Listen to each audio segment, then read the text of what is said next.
راشد صاحب سرائے عالمگیری میں آپ فرماتے ہیں کہ حضور اقدس صلی اللہ علیہ وسلم نے جو حجۃ الوداع میں خطبہ دیا تھا وہ کیا تھا؟ ہے تو بہت تفصیل کی بات، لیکن اگر آپ اس میں دیکھنا چاہیں تو ڈاکٹر نثار احمد صاحب تھے، ان کی کتاب ہے خطبہ حجۃ الوداع۔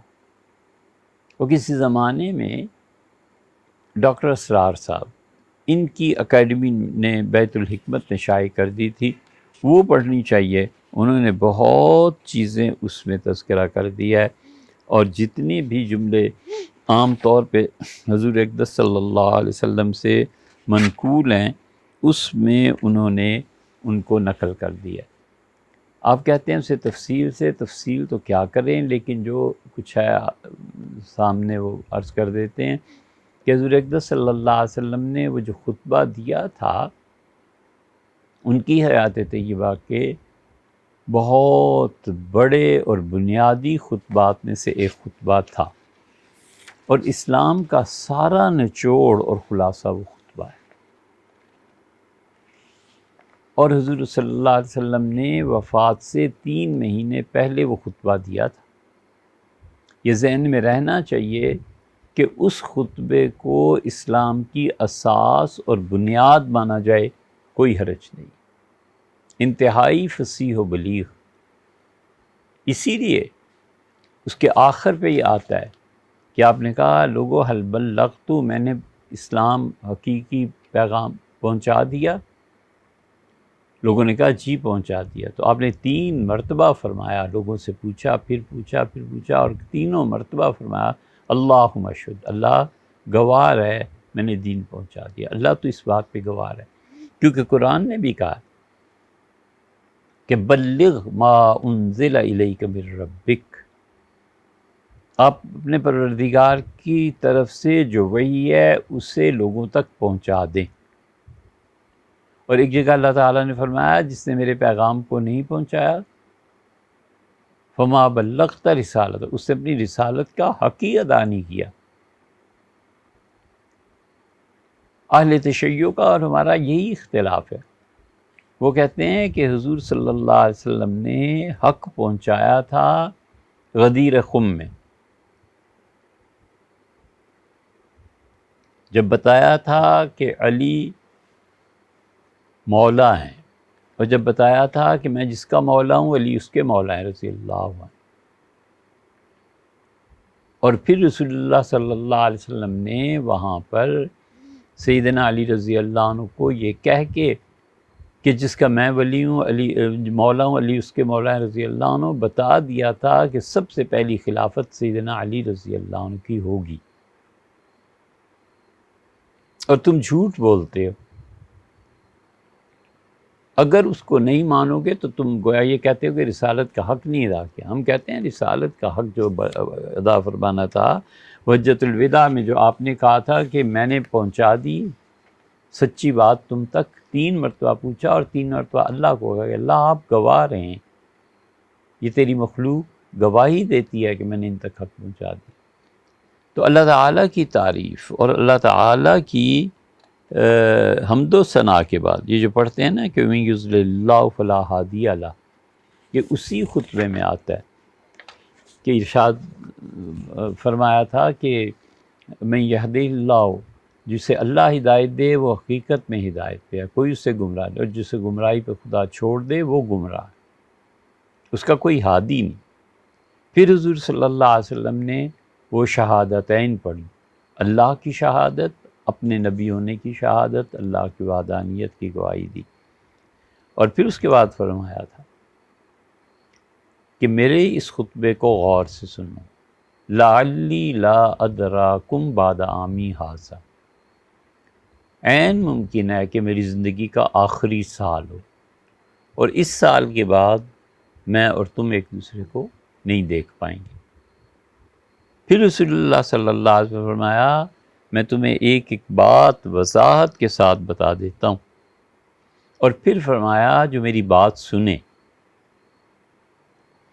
اسے چاہیے کہ ان تک پہنچائے جو آج میرے اس خطبے میں نہیں ہے، اور لوگوں کبھی کبھی ایسے ہوتا ہے کہ جو براہ راست بات سن رہا ہوتا ہے وہ اتنا سمجھتا نہیں ہے جتنا وہ سمجھ سکتا ہے جس تک بات پہنچائی جائے۔ تابعین کا کر دیا نا کہ تم صحابہ اور رضی اللہ عنہ میری بات یاد رکھنا، اپنے بات کی نسل تک پہنچانا، اور عین ممکن ہے تم اتنا میری بات کو نہ سمجھ سکو جتنا تابعین سمجھ لیں گے۔ یہ ہیں امام ابو حنیفہ رحمۃ اللہ علیہ۔ اس پہ حنفی فقہا کہتے ہیں کہ حضرت ابو ہریرہ رضی اللہ عنہ یاد رکھا، اور انہوں نے وہ احادیث امام ابو حنیفہ رحمۃ اللہ تک پہنچی، اور انہوں نے حضرت ابو ہریرہ رضی اللہ عنہ سے زیادہ انہیں سمجھا۔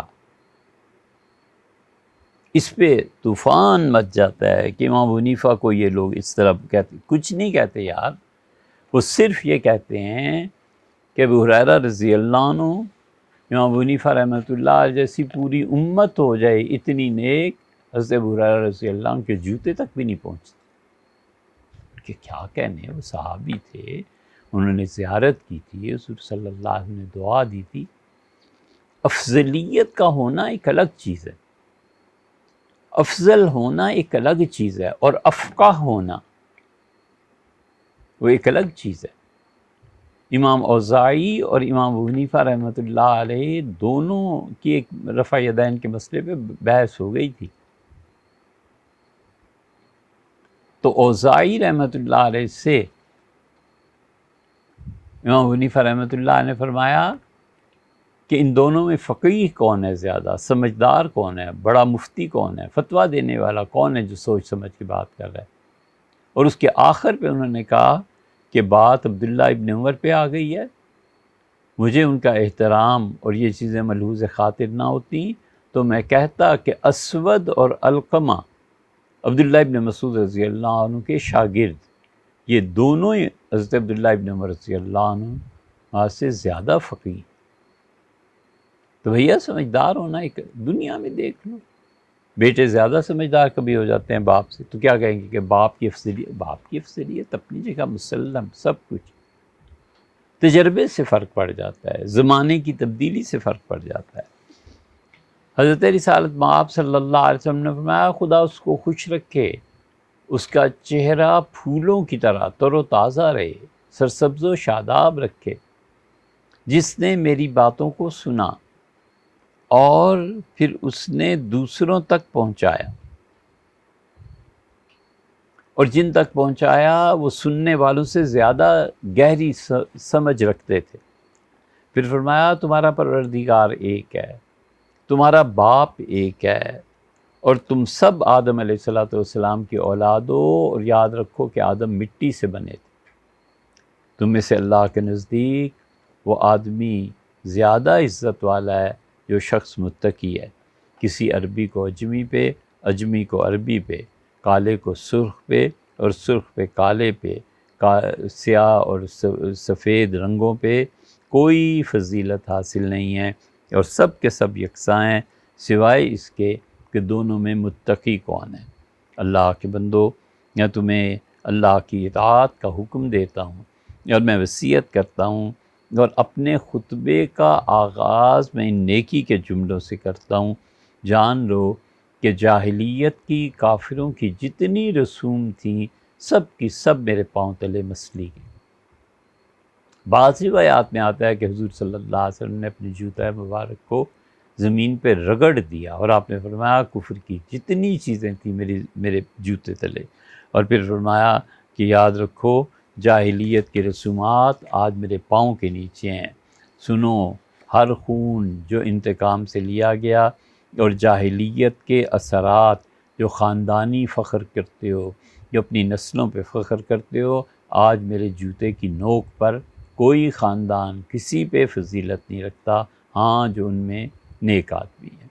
اور جاہلیت کے جتنے غرور اور عہدے ہیں میں آج ختم کر رہا ہوں، بیت اللہ کی نگرانی اور حاجیوں کو پانی پلانا سکایا، یہ عہدے دو باقی رہیں گے۔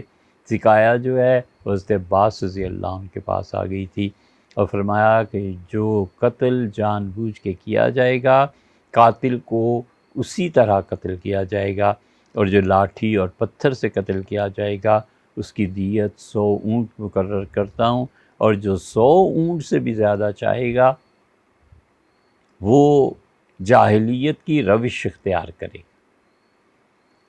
اب اس کی تشریح بہت وقت چاہیے بھئی اس کے لیے۔ دیکھو ہمارے حنفیوں کے ہاں 100 اونٹ مقرر ہیں، حضور صلی اللہ علیہ وسلم فرماتے ہیں جو اس سے زیادہ چاہے گا وہ جاہلیت کی، کفر کے زمانے کی کوئی حرکت کرے گا۔ مگر مسئلہ یہ ہے کہ آخر سوسائٹی میں انسانی قتل، ان چیزوں کو بھی تو روکنا ہے۔ اب اگر کوئی اڑ جائے کہ 1 کروڑ مثلاً 100 اونٹ کی قیمت ہے، وہ کہتا ہے میں 1.5 کروڑ لوں گا، تو امام ابو یوسف رحمۃ اللہ علیہ قاضی تھے، وہ اپنے زمانے کے حالات پہ نظر رکھتے ہوئے فرماتے تھے 1.5 دے دو۔ حدیث میں وہ چیز آئی ہے، ٹھیک ہے اپنی جگہ پہ ہے، لیکن یہ اڑ گیا، یہ دوسرے کی جان لے گا، نہیں تو 1.5 کروڑ روپیہ مانگے تو 1.5 دے دو اور اس انسانی جان کو بچا لو۔ اسے فتاوی عالمگیری میں لکھا ہے کہ قاضی ابو یوسف رحمۃ اللہ کا فتویٰ یہ تھا کہ قاتل اور مقتول دونوں کے خاندان، دونوں لوگوں کے درمیان جس بات پر بھی صلح ہو جائے بس وہی دیا۔ ہر قسم کا سود میں آج ختم کر رہا ہوں، کسی کو کوئی حق نہیں ہے کہ اپنی اصل زر کے علاوہ کوئی چیز لے۔ اور میرے چچا عباس بن عبد المطلب وہ سود پہ کاروبار کرتے ہیں، میں آج ان کے سارے کاروبار کو جو سود پہ مبنی ہے ختم کر رہا ہوں۔ ہاں اصل زر چچا کی طرف لوٹے گی یا لوٹائی جائے گی۔ زمانہ جاہلیت کے تمام خون، تمام قتل آج میں اسے ختم کر رہا ہوں، سوائے اس کے کہ ربیہ جو تھے یہ حارث کے بیٹے تھے، اور حارث عبد المطلب کے بیٹے تھے۔ عبد المطلب کے بیٹے حارث، زبیر، عبداللہ، ابو طالب، حمزہ، یہ سب بھائی تھے۔ تو حضور اقدس صلی اللہ علیہ وسلم میرا بھتیجا حارث کا بیٹا ربیہ، اس کے چھوٹے بچے کو مار دیا تھا بنو حذیل نے، اور وہ حذیلی جو تھے بنو لیس میں بچے کو دودھ پلانے کے لیے بھیجا گیا تھا، اور بنو حذیل نے مار دیا تھا۔ تو رسول اللہ صلی اللہ علیہ وسلم، بنو حذیل حضرت عبداللہ ابن مسعود رضی اللہ عنہ کا قبیلہ تھا، رسول اللہ صلی اللہ علیہ وسلم نے اسے معاف فرما دیا تھا، اور فرمایا تھا کہ جاہلیت کے زمانے کے تمام جتنے بھی ہیں خون کے عوض میں خون میں اسے ختم کر رہا ہوں۔ مہینے اپنی اپنی جگہ پر قائم رہیں گے، کافر گمراہی میں پڑ جاتے ہیں، اور کبھی ایک مہینے کو حلال کرتے ہیں، کبھی دوسرے مہینے کو، اور یہ وہ چیز ہے جو آپ نے ارشاد فرمائی ہے سورہ توبہ کے متعلق، انما النسیء، اللہ کہتا ہے مہینوں کو آگے پیچھے کرنا زیادۃ من الکفر، یہ کفر کی حرکتوں میں سے ایک ہے۔ اور کمال کی بات زمانے کے متعلق ارشاد فرمائی، آپ نے فرمایا ان الزمانہ قد استدار، اللہ نے جس سیکنڈ، منٹ، مہینے اور سال کے مطابق، یہ اس کی تشریح کر رہے ہیں، زمانے کو پہلا لمحہ جو تخلیق فرمایا تھا، آج ٹھیک زمانہ گھوم پھر کے میرے اس خطبے میں وہی آ گیا۔ تو جو مہینے میں مقرر کر رہا ہوں اسی پہ چلتے رہنا، اور دیکھو اللہ نے جن مہینوں کو حلال کیا ہے اسے حلال سمجھنا، جن کو حرام کیا ہے ان کو حرام سمجھنا۔ اس کی تشریح دیکھنی ہو تو جو سورہ توبہ میں آیا ہے نا، منہا اربعۃ حرم، ان میں 4 مہینے بڑی عزت والے ہیں، وہاں دیکھ لیجئے گا۔ زمانہ گھوم پھر کے آ گیا، اور اللہ کے نزدیک زمانے میں مہینوں کی تعداد 12 ہے، یعنی، اور آپ نے فرمایا ذی قعد، ذی الحج اور محرم، یہ 3 مسلسل آ رہے ہیں، اور رجب 4تھا مہینہ ہے اور وہ الگ۔ اور لوگوں ان 4 مہینوں کا احترام کرنا۔ پھر فرمایا کہ رجب ان کافروں نے بدل دیا تھا، مضر قبیلہ جو ہے وہ جو کہتے ہیں جمادی ثانی اور شعبان کے درمیان جو رجب ہے، بس یہ حقیقی رجب ہے۔ ان 4 مہینوں کا احترام کرنا، اور فرمایا یاد رکھو مہینہ کبھی 29 کا ہوتا ہے، کبھی 30 کا ہوتا ہے۔ پھر آپ نے فرمایا یہ کون سا مہینہ ہے؟ لوگوں نے کہا اللہ کے رسول ذی الحج کا مہینہ ہے۔ آپ نے فرمایا اچھا یہ کون سا شہر ہے؟ لوگوں نے کہا مکہ۔ صحابہ رضی اللہ عنہ کہتے ہیں انہو سے یسمی بغیر اسمی، ہمیں خیال ہوا کہ آپ مہینے کا نام بدلیں گے، پھر ہمیں خیال ہوا کہ آپ شہر کا نام بدلیں گے، پھر ہمیں خیال ہوا یہ تبدیلیاں ہو جائیں گی۔ تو آپ نے فرمایا جس طرح مکہ عزت کے قابل ہے، جس طرح یہ مہینہ ذی الحجہ عزت کے قابل ہے، جس طرح یہ شہر عزت کے قابل ہے، اسی طرح ایک دوسرے کا خون احترام کے قابل ہے، ایک دوسرے کی عزت، جھوٹ نہ بکنا دوسروں کے متعلق، یہ عزت کے قابل ہے، اور تمہاری عزت اور آبرو یہ اسی طرح حرام ہے جس طرح بیت اللہ کی توہین حرام ہے، اس شہر اس مہینے کی توہین حرام۔ یاد رکھو، میری بات سنو تاکہ تمہیں زندگی ملے۔ ظلم اور زیادتی نہ کرنا، میں پھر بار بار تمہیں سمجھا رہا ہوں کہ ظلم نہ کرنا۔ کاش حضور صلی اللہ علیہ وسلم اس موقع پہ ظالموں کے اجڑنے کی بھی دعا فرما دیتے، اور کاش یہ فرماتے کہ ان ظالموں کی قبریں خدا عذاب سے بھر، خدا ہمارے زمانے کے ظالموں کو اللہ ایسے ہی ہلاک فرما دے جس طرح اس نے فرعون کو ہلاک فرمایا۔ بار بار سمجھا رہا ہوں، ظلم نہ کر۔ اللہ کے بندو میری بات سنو، تم ایک دوسرے کے بھائی ہو، مومن کا بھائی ہے، اور آج کا دن جس طرح عزت کے قابل ہے، دوسرے کی عزت بھی، اور عزت اور آبرو لوگوں کی جو ظالم لوگ چادر کی مانند اسے پھاڑ دیتے ہیں، ٹکڑے ٹکڑے کر دیتے ہیں، میں اس کو حرام کہہ رہا ہوں۔ یاد رکھو، مومن کا چہرہ حرام ہے، اس پہ تھپڑ نہ مارنا۔ یہ خیر منائیں، اسکول میں، کالج میں، مدرسے میں چہروں پہ تھپڑ مارتے ہیں۔ فرمایا اللہ نے اسے اپنی صورت پہ پیدا کیا، اس لیے بغیر وجہ کے کسی کو تکلیف دینا حرام ہے، دھمکانا حرام ہے، دھمکیاں دینا۔ فرمایا میں حرام قرار دے رہا ہوں دھمکیاں دینا۔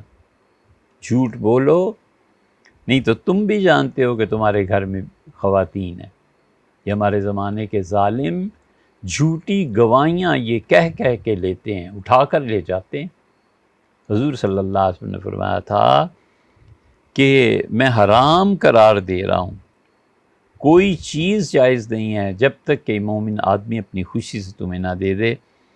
اور یاد رکھو، مسلمان وہ ہے جو اپنے ہاتھ اور اپنی زبان سے دوسروں کو محفوظ رکھے، اس سے دوسرے کے جان اور مال محفوظ رہیں۔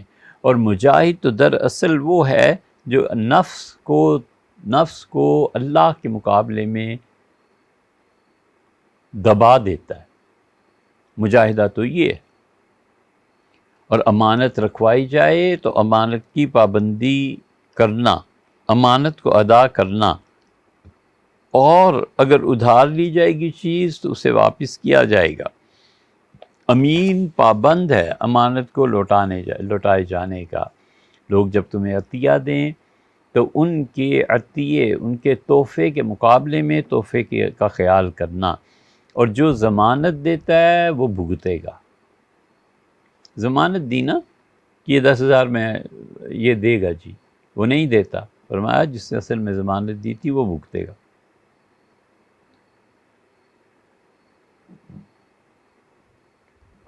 مجرم اپنے جرم کا ذمہ دار ہے۔ عورتوں کے بارے میں اللہ سے ڈرنا، تم نے اللہ کا نام لے کے یعنی نکاح کر کے انہیں اپنے لیے جائز قرار دیا ہے، اور میں تمہیں وصیت کر کے جا رہا ہوں کہ عورتوں کے ساتھ ہمیشہ اچھا سلوک کرنا، وہ کمزور ہیں، تمہاری پابند ہیں، اور ان کے معاملے میں کوئی ظلم اور زیادتی نہ کرنا، ان کے حقوق میں کوئی بھی چیز اپنے پاس نہ رکھنا۔ اور جس طرح عورتوں کے حقوق میں بیان کر رہا ہوں تمہارے ذمے، اسی طرح عورتوں کے ذمے بھی ان کے شوہروں کے حقوق ہیں، اور ان کے لیے ضروری ہے کہ وہ پورا کریں، اور وہ یہ ہے کہ کوئی بے حیائی کا کام نہیں کریں گی۔ تمہارا بستر کسی ایسے شخص کو جس سے تم ناراض ہو اس پہ بیٹھنے نہیں دیں گی، یعنی اس کمرے میں بھی نہیں آنے دیں گی۔ جس شخص سے تم ناراض ہو، چاہے اس کا کوئی بھی ہو، ان کا حق نہیں ہے کہ تمہارے کمرے میں کسی کو آنے دیں۔ تمہارے گھر میں کسی ایسے شخص کو داخلہ نہیں دیں گی جس کو تم ناپسند کرتے ہو۔ یاد رکھو، میں تمہیں صاف بتا رہا ہوں کہ اگر تمہاری عورتیں تمہارے حقوق نہ ادا کریں تو انہیں بستر پر اکیلا سو جانے دو اور اپنا بستر بدل لو، اور دیکھو کبھی بھی انہیں شدید تکلیف، ایسی چوٹ نہیں مارنی، ایسی چیز سے نہیں مارنا۔ کوئی دوسری جگہ آیا ہے کہ آپ نے فرمایا کوئی ایسی چیز عورت کو نہ مارنا کہ اس کے جسم پہ داغ پڑ جائے، نیل پڑ جائے، اور اس کی سہیلی اس سے پوچھے کہ یہ کیا ہوا ہے تو پھر وہ شرمندہ ہو جائے اور وہ جھوٹ بولے، یعنی وہ یہ نہ کہے کہ میرے شوہر نے یہ زیادتی کی ہے، بلکہ اسے جھوٹ بولنا پڑ جائے کہ گر گئی تھی، یہ ہو گیا تھا، وہ ہو گیا تھا۔ کھانے پینے کے بارے میں اور لباس کے بارے میں ان کے ساتھ اچھا سلوک کرنا، اور یاد رکھو کہ اگر وہ تمہاری نافرمانی نہ کریں تو کبھی بھی غصہ اتارنے کا تمہارا کوئی حق نہیں۔ نافرمانی ہو گئی کبھی، اپنے دل میں وہ کینہ اور بغض اپنی بیوی کے خلاف رکھنا کہ اچھا کبھی تو میں تمہیں ملوں گا نا، فرمایا ختم ہو گئی بات۔ اپنے دل کا کینہ اور بغض نکالنے کے لیے بالکل ایسے نہ کرنا، اور کھانا اور کپڑا یہ ان کا حق بنتا ہے، تم جیسا خود کھاتے ہو انہیں بھی کھلانا، جیسا کپڑا تم پہنتے ہو انہیں بھی پہنانا، اور اگر کوئی چیز ایسی ہو جاتی ہے تو عورتوں کو معاف کرتے رہنا۔ میں کہتا ہوں ان عورتوں سے کہ نافرمانی نہ کریں اور فرما بردار ہو جائیں، تو تم بھی اپنے آپ کو سنبھال کے رکھنا، اور عورت اپنے گھر میں وہ خرچ کرے گی جو تم انہیں لا کے دو گے، اور یہ حق ہے اس کا جو تم انہیں دو، اور تمہاری اجازت کے بغیر تمہارے پیسے کو گھر کے علاوہ وہ کہیں خرچ نہیں کریں گے۔ بھائیوں کو دینا ہے، کسی اور کام میں خرچ کرنا ہے، کمایا ہوا شوہر کا ہے، مال اس کا نے لا کے دیا ہے، اس سے منع فرمایا۔ اور رسول اللہ صلی اللہ علیہ وسلم نے پھر فرمایا لوگوں، بچہ اس کا ہے جس کے بستر پر پیدا ہو، وَلِلْآخِرِ حَجْرٌ، اور جو بستر پہ پیدا نہ ہوگا پھر اس کے لیے پتھر ہے۔ مطلب یہ کہ لوگوں کے بچوں کے نسب میں شبہ نہ کرو، جو جس کے گھر پیدا ہوا ہے بس اس کی اولاد ہے، اور جس پہ ثابت ہو جائے کہ اس نے کچھ گڑبڑ کی ہے، فرمایا اس کے لیے دنیا میں پتھر ہیں اور اللہ اس کا حساب قیامت میں لے۔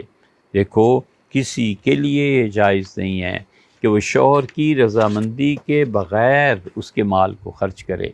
یاد رکھو جس نے خود جان بوجھ کے اپنا نسب بدلا اور اپنے باپ کے علاوہ نسبت کہیں اور کی، یا غلام جس نے جان بوجھ کے اپنے آقا کے علاوہ کسی اور کا غلام اپنے آپ کو ظاہر کیا، تو قیامت کے دن اللہ اس کا کوئی فرض اور نفل کوئی چیز قبول نہیں کرے گا۔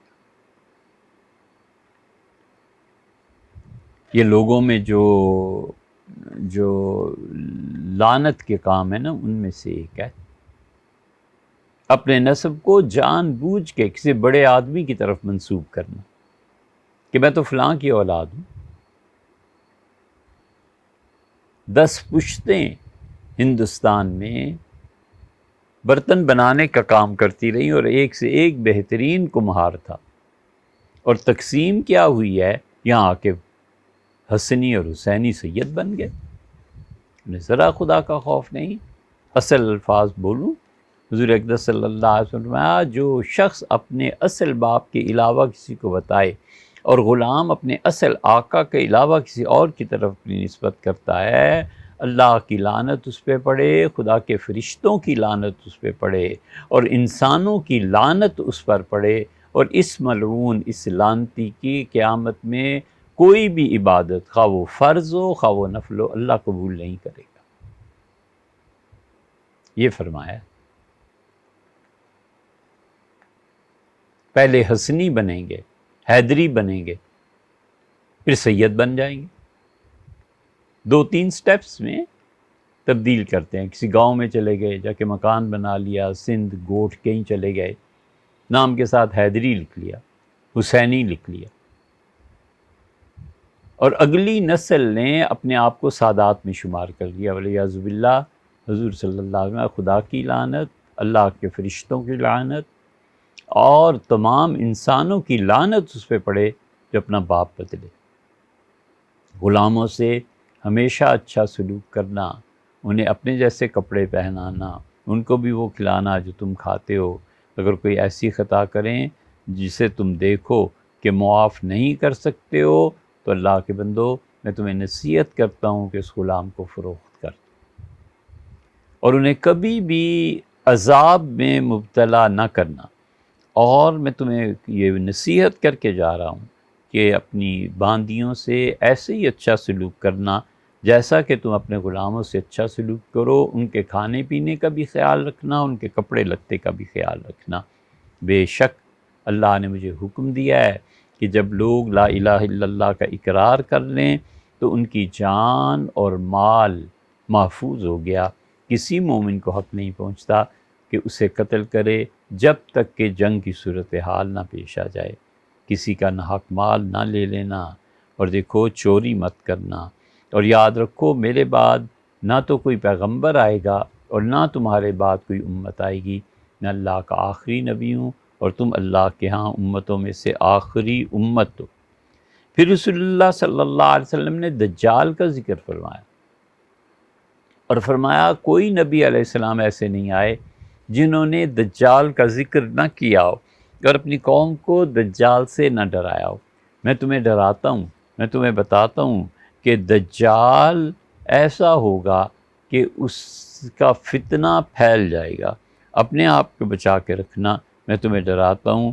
بے شک سب سے افضل دعا وہی ہے جو میری دعا ہے، میں وہ مانگتا ہوں. اور مجھ سے پہلے انبیاء علیہ الصلوۃ والسلام بھی اللہ سے یہی مانگتے تھے، لا الہ الا اللہ وحدہ لا شریک لہ لہ الملک ولہ الحمد یحیی و یمیت وہو علی کل شیء قدیر. اللہ سے ڈرو، ترازو صحیح رکھنا، لوگوں کو جو چیز بھی دو پیمائش کے پیمانے سے ہی رکھنا. اور اگر لوگ یہ نہیں کریں گے تو خدا کی زمین پہ فساد پھیل جائے گا. بچنا، مبالغے سے کام نہ لینا. تم سے پہلے جو قومیں اس دنیا میں آباد تھیں وہ برباد ہو گئیں اس غلو کی وجہ سے. نبی کو جو چاہیں خدا کر دکھائیں، اماموں کا رتبہ نبی سے بڑھائیں. ہے نا حالی کی مسدس میں یہ وہ ہے بات.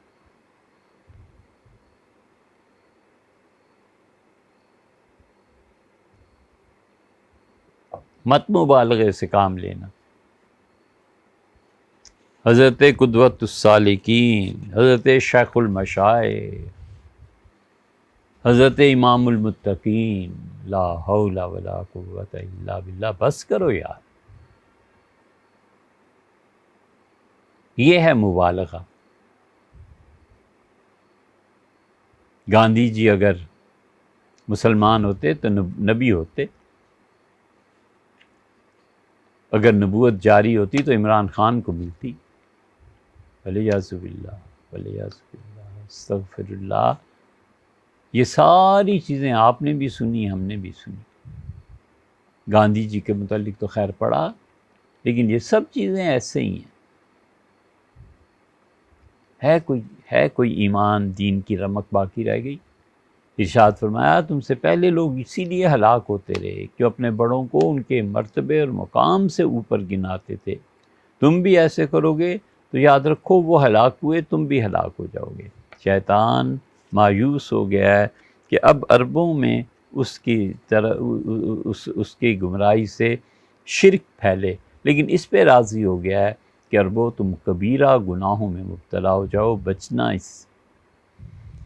لوگوں، اللہ نے ہر وارث کا حصہ الگ کر دیا ہے.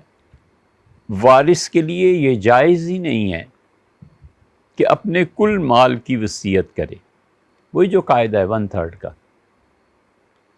چنانچہ کسی کو 1/3 مال سے زیادہ وصیت کی اجازت ہی نہیں میں دے رہا. 33%، اس سے زیادہ وہ نہیں کر سکتا، وہ حقوق اللہ نے مقرر کر دیے ہیں۔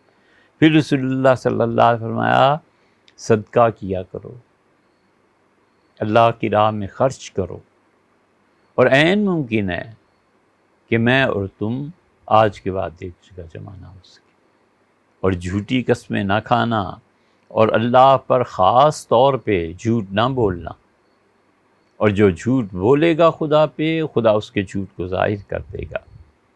علم جتنا تم حاصل کر سکو لے لینا، اور لوگوں علم کو حاصل کرو قبل اس کے کہ علم کو اٹھا لیا جائے۔ دوسری جگہ آیا ہے حضور اقدس صلی اللہ علیہ وسلم ان اللہ لا یقبض العلم، موطا امام مالک میں ہے کہ اللہ علم ایسے نہیں اٹھائے گا کہ سینوں سے نکال لے، بلکہ اللہ یہ کرے گا کہ تمہارے زمانے کے علماء پر وفات آ جائے گی، موت آ جائے گی، تمہارے زمانے کے علماء اٹھتے چلے جائیں، لم یبق عالما، حتیٰ کہ تمہارے شہروں کے شہر ہوں گے اور ایک علم والا بندہ نہیں رہے گا۔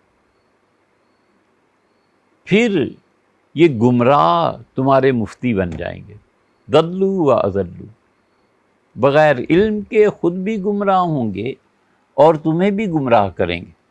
اس لیے یاد رکھو 3 مرتبہ آپ نے فرمایا کہ علم حاصل کرنا اور تمہارے علماء اٹھا لیے جائیں گے، اور اس کے بعد گمراہ تمہارے ائمہ بنیں گے۔ یہ میڈیا دیکھو، ہمیں کسی سے کیا لینا اور کیا دینا یار، کہاں اتنی فرصت ہے کہ ان گمراہوں کے بارے میں تفصیل سے بات کریں۔ لیکن یہ جتنے اسلام کے ٹھیکیدار اور قائدین بنے ہوئے ہیں نا، یہ وہ ہیں جو عربی تک نہیں جانتے۔ مولانا مودودی پھر پڑھے لکھے تھے، مولانا کے بعد اس جماعت کے جو جنرل سیکرٹری اور جو جمعیت آئی ہے اسلامی جمعیت طلباء، وہ پنجاب یونیورسٹی سے نکالا ہے، کل تک تو جماعت اسلامی انکار کرتی تھی، ہمارے بندے ہی نہیں ہمارے، اب جا کے منصورہ میں پناہ لی ہے نا۔ عمومی طور پہ جو ان کے ناظم آئے ہیں،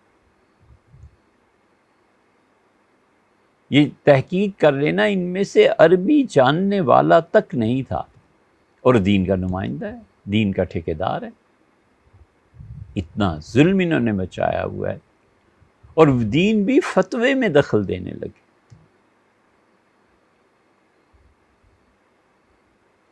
امید ہے اب جو جملہ کہہ رہے ہیں اس کے بعد آپ نہیں سنیں کہ تو نہ سنو بابا، ہم نے کب کس کو دعوت دیا کہ سنیں، ہمارا کیا لینا کیا دینا۔ بڑے بڑے اللہ کے بندے، جید علماء، مفتی ولی حسن صاحب جیسے، مفتی شفیع صاحب جیسے، مولانا تقی عثمانی صاحب جیسے، اللہ تعالیٰ ان لوگوں کی مغفرت فرمائے اور سلامت رکھے، کراچی بھرا پڑا۔ اور ڈاکٹر اسرار صاحب جو اردو ترجمہ نہیں کر سکتے، عربی سے اردو ترجمہ قرآن کا نہیں کر سکتے تھے، انہوں نے خود بھی فرمایا کہ میں نہیں ترجمہ کر سکتا۔ 10 ہزار آدمی سننے جا رہے ہیں، اس لیے کہ مغربی پاکستان پوری جماعت ان کے ساتھ، اور مفتی ولی حسن صاحب اور مولانا تقی صاحب اور مفتی شفیع صاحب رحمہ اللہ کوئی قدر نہیں پہچانی۔ جماعت اسلامی کے ناظم، یہ وہ کالجوں میں مارنا، یونیورسٹیز میں مارنا، اپنے مخالفین کو کافر بدعتی قرار دے دے کے ان لوگوں کی جان زندگی تنگ کر دینا، یہ دین ہے؟ یہ پڑھے لکھے ہیں، اسی منصب پہ پھر آتے رہے، وہ دین ہے۔ پھر سلمان بٹ صاحب آگے، اب کے جو نائب امیر ہیں لیاقت بلوچ، اپنے زمانے کے چھٹے ہوئے آدمی تھے۔ مصیبت کیا پڑی ہے ہمیں کہ ہم سچ بات نہ کریں؟ یہ دین کے ٹھیکیدار ہیں، یہ دین اور مذہب ان کے حوالے سے آ رہا ہے۔ سبحان اللہ، یہ دین ہے۔ اور بھی 2-3 ہیں یونیورسٹیز میں لیکچر دیتے پھرتے ہیں،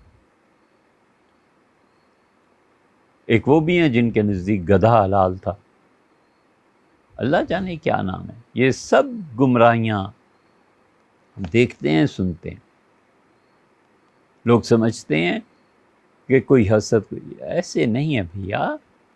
خدا کا دین ہے، اللہ کے دین میں جب بھی کوئی دخل دے گا اور جس حد تک ہو سکا ہم اس کی ضرور تردید کریں گے. کیونکہ ایک بڑا فتنہ ہو تو اس کا ذکر کیا جائے.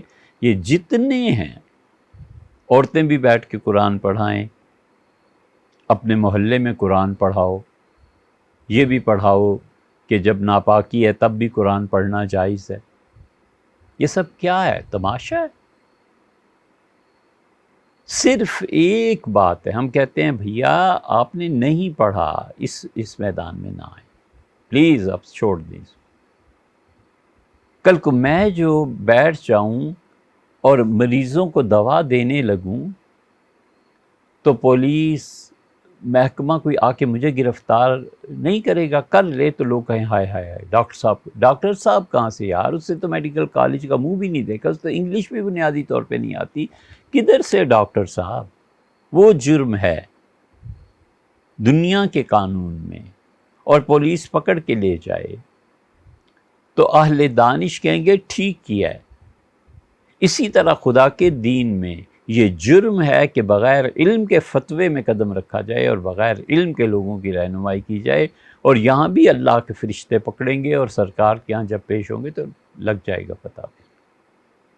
کوئی جھگڑا نہیں سوائے اس کے کہ ہم کہتے ہیں یار جس میدان میں آپ کھپے ہیں آپ اس کی بات کی. سیاست میں ہوں گے، چیمپئن ہوں گے، ہیرو ہوں گے، 100 بسم اللہ، ان کی 100 پیشن گوئیاں سیاست کے میدان میں پوری ہو، بہت اچھی بات ہے، ہمیں اس سے کیا لینا اور کیا دینا. ہم صرف یہ کہتے ہیں کہ حضرت دین کی بات نہ کریں. فقہا کو آپ نے نہیں پڑھا، حدیث کی بحث آپ نہیں جانتے، قرآن کریم آپ نے پوری تفسیر اس کی تشریحات نہیں جانتے، کیونکہ آپ بنیادی زبان عربی سے ناواقف ہیں.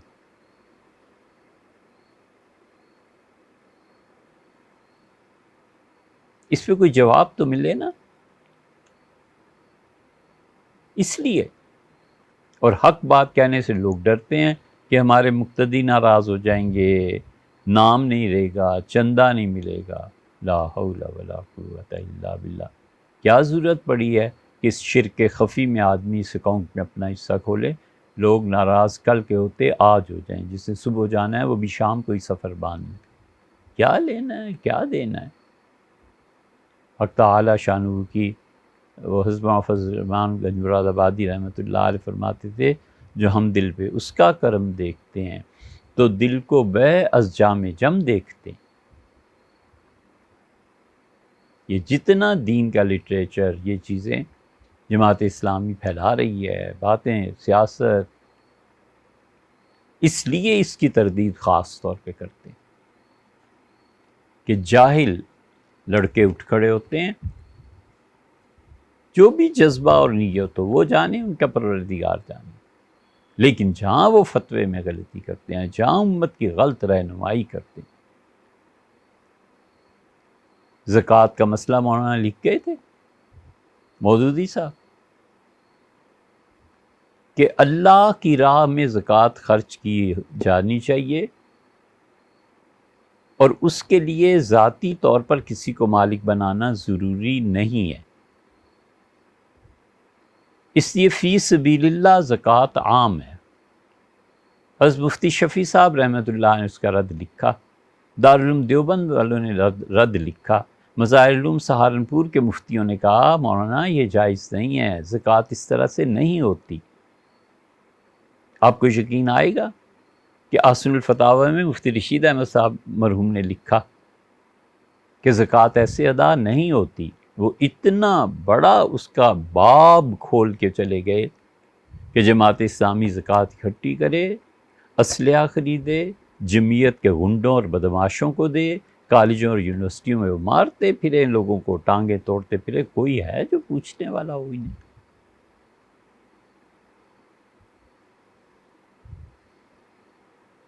کیوں نہیں بولتے؟ اس لیے کہ اپنے مفادات پہ زد پڑتی ہے. چاروں ائمہ مفتیان کرام نے لکھا ہے کہ ان کے مسالک کیا کیا تھے زکوٰۃ کی ذاتی ملکیت میں دینے نہ دینے کے۔ حضرت رسالت مآب صلی اللہ علیہ وسلم نے 3 مرتبہ فرمایا کہ لوگوں علم حاصل کرنا قبل اس کے کہ علم اٹھا لیا جائے، اور آپ نے فرمایا جاننے والے ختم ہو جائیں گے۔ 3 مرتبہ فرمایا کہ لوگوں علم والے اٹھا لیے جائیں گے، اور 3 باتیں ایسی ہیں جن میں دھوکہ نہیں ہوتا، مومن کا دل دھوکہ نہیں دیتا، عمل میں اخلاص پیدا کرنا اللہ کے لیے اور اپنے حکمرانوں کی خیر خواہی کے لیے۔ بلا وجہ اپنے حکمرانوں پہ تنقید اس کو درست قرار نہیں دیا۔ فرمایا عام مسلمانوں کی جماعت سے وابستگی، کیونکہ ان مسلمانوں کی دعائیں انہیں گھیرے رہتی ہیں۔ تمہارے حکمران اگر اچھے ہوں تو تم ان کے لیے دعا مانگنا، تمہاری دعائیں انہیں اللہ کا قرب، اللہ کی مدد فراہم کرتی ہیں۔ لوگوں کوئی بیماری ایسی نہیں ہے جس کے لیے اللہ نے دوا پیدا نہ کی ہو۔ میری بات سمجھو، میں نے بات تم تک پہنچا دی، اور میری پہنچائی ہوئی بات پہ عمل کرنا، اور 2 چیزیں چھوڑ کے جا رہا ہوں۔ ایک جگہ آیا ہے آپ نے فرمایا کہ اللہ کی کتاب اور میری سنت، اور ایک جگہ فرمایا ہے میں اللہ کی کتاب عطرتی حاذا، اور میرے یہ اہل بیت کرام رضی اللہ عنہم، فرمایا انہیں نہ چھوڑنا، اگر چھوڑ دو گے تو پھر تم گمراہی کے راستے پر چل پڑو۔ پھر یہ خطبہ آخری ہے رسول اللہ صلی اللہ علیہ وسلم، فرمایا اپنے حکمرانوں کی سننا جب تک وہ تمہیں صحیح راہ پر لے چلیں، اور ان کی اطاعت کرنا یہاں تک کہ ایک منقع موٹا انگور جو ہوتا ہے اسے خشک کر لے تو منقع ہے نا، آپ نے فرمایا تمہارے حکمرانوں میں کوئی منقع جتنا چھوٹا سا سر رکھتا ہو، یعنی باقی جسم پھیلا ہوا اتنا بدصورت، اس کی بھی اطاعت کر کے چلنا جب تک کہ وہ خدا کی کتاب کو تم پہ نافذ کرتا رہے۔ ہر نبی علیہ السلام کی دعوت گزر گئی وقت کے ساتھ ساتھ، اور میں جو تمہیں آج کہہ رہا ہوں یہ قیامت تک چلے گی، اور لوگ یاد رکھو انبیاء علیہ السلام قیامت میں اپنی امتوں کی تعداد پر فخر کریں گے۔ میں تمہیں کہتا ہوں کہ اپنے کرتوتوں سے مجھے کہیں وہاں شرمندہ نہ کر دینا۔ فرمایا ہر نبی اپنی امت کی کثرت پہ فخر کرے گا، میں تمہیں قیامت میں دیکھوں گا، ایسے نہ ہو کہ تم میری امت میں شمار نہ کیے جاؤ۔ یہ دوسری حدیث میں بھی آیا، وہ بعد میں آتی، مجھے شرمندہ نہ کرنا۔ دوسری حدیث میں آیا ہے کہ میں کہوں گا اصحابی اصحابی، یہ میری امت کے لوگ آ گئے، یہ میری امت کے لوگ آ گئے، میں اپنے حوض کوثر پر بیٹھا ہوا ہوں گا، فرشتے ماریں گے اور انہیں لے جائیں گے، اور رسول اللہ صلی اللہ علیہ وسلم مجھ سے کہیں گے کہ انک لا تدری ما احدثوا بعدک، آپ کو پتہ نہیں ہے نا آپ کے بعد انہوں نے کتنی گمراہیاں، نئی نئی راہیں آپ کی امت میں ڈال دی تھی، یہ کتنے گمراہ تھے اور کتنوں کو گمراہ کیا۔ حضور صلی اللہ علیہ وسلم فرمایا فرشتے انہیں میرے حوض کوثر سے مار کے پیچھے ہٹائیں گے اور مجھے یہ بتائیں گے، تو میں کہوں گا سحقن سحقن، جہنم میں جاؤ، جہنم میں جاؤ، سحقن سحقن، کندھے بنو۔ میں کہوں گا پھٹکار پڑے تم پہ، تم دعویٰ کرتے تھے میری امت میں ہونے کا، اور کرتوت تمہارے یہ، دیکھو مجھے شرمندہ نہ کرا دینا نہ کرنا وہاں، اور یاد رکھو میں تمہارا انتظار کروں گا حوض کوثر،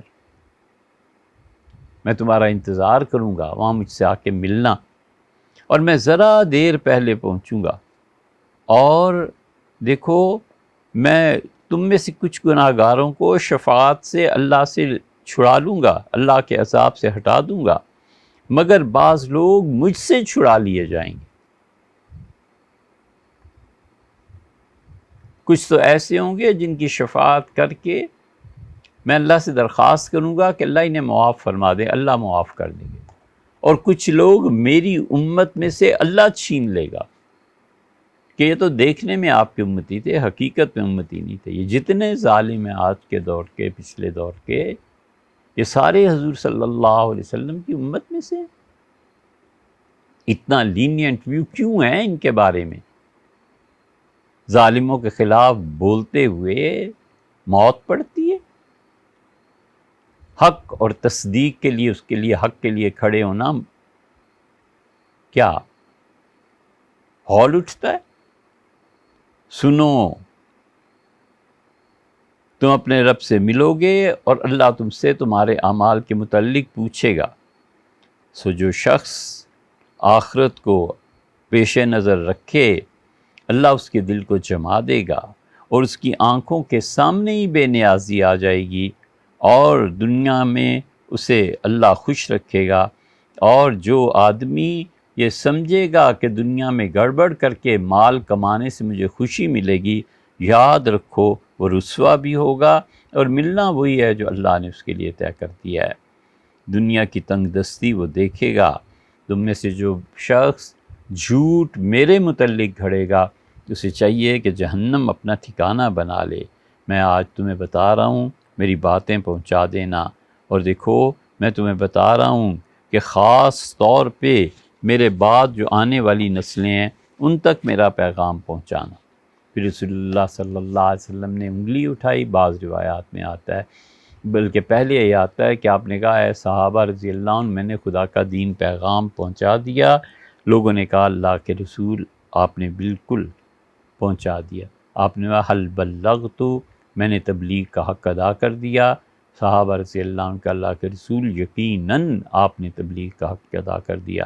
آپ نے فرمایا، جو علم میرے ذمے تھا میں نے پورا تم تک پہنچا دیا۔ لوگوں نے کہا، اللہ کے رسول حد ہو گئی، کوئی چیز نہیں ہے جو آپ نے ہمیں نہ سکھائی ہو۔ جب سب طرف سے اقرار ہوا تو رسول اللہ صلی اللہ علیہ وسلم نے انگلی اٹھائی، یا پھر ویسے ہی فرمایا، دونوں روایات ملتی ہیں کہ اللہ گوار ہے، اے اللہ گوار ہے، اے اللہ گوار ہے، دیکھ تیرے بندے کیا کہتے ہیں۔ اور پھر آپ نے فرمایا کہ تم لوگوں سے آخرت میں بھی میرے بارے میں پوچھا جائے گا۔ خدا تمہیں پوچھے گا کہ محمد صلی اللہ علیہ وسلم کیسے تھے، ان کا پیغام پہنچا دیا۔ صحابہ رضی اللہ عنہ کا، قد ادیت الامانہ، اللہ کے رسول جو اللہ نے امانت قرآن وہی آپ کو دی تھی ہم تک پہنچی، آپ نے پہنچا دی۔ ونصحت الامہ، اور آپ نے امت کو بہترین نصیحتیں کر دی۔ وکشفت الغمہ، اور جو پیچیدگیاں زندگی میں آتی تھیں آپ نے ان پیچیدگیوں کو دور کر دیا۔ اس کے بعد حضور صلی اللہ علیہ وسلم نے لوگوں کو نماز پڑھائی، زور کی، اور پھر آپ تشریف لے گئے، اور رسول اللہ صلی اللہ علیہ وسلم پہ اس خطبے کے بعد، نماز کے بعد شدید رقت اور رونا طاری ہو گیا، یہاں تک کہ مغرب ہو گئی۔ اور پھر رسول اللہ صلی اللہ علیہ وسلم طواف کیا، آ کے واپس مزدلفہ کے بعد، اور فجر کے بعد آپ وہاں رہے، اور پھر رمی اور وغیرہ وغیرہ جو حج کے اعمال تھے۔ اس لیے یہ ابھی بھی پورا خطبہ نہیں ہے۔ راشد صاحب جو آپ نے کہا تفصیل سے، تو تفصیل میں کہاں سے جائیں، یہ ابھی بھی پورا نہیں ہے، یہ کچھ ٹکڑے تھے بعض جگہوں پہ، وہ ہم نے اسے کر لیا۔